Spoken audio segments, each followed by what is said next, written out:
នៅពីក្រោយប្រព័ន្ធទឹកដែលអាចទប់ចិត្តបានគឺការជ្រើសរើសបំពង់ទីភ្ជាប់ដែលត្រឹមត្រូវ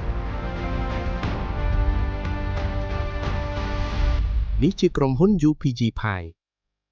ផលិតឡើងសម្រាប់តម្រូវការសំណង់និងគម្រោងជាច្រើននៅកម្ពុជាចាប់ពីការជ្រើសរើសវត្ថុធាតុដើមរហូតដល់ដំណើរការផលិតគ្រប់ជំហានត្រូវបានគ្រប់គ្រងយ៉ាងហ្មត់ចត់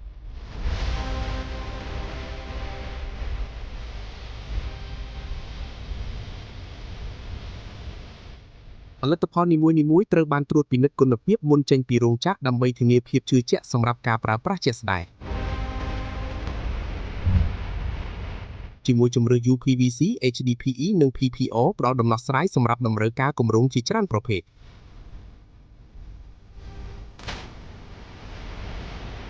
ការរៀបចំស្តុកនិងដឹកជញ្ជូនមានប្រព័ន្ធជួយឲ្យផលិតផលទៅដល់គម្រោងបានរហ័សនិងរលូន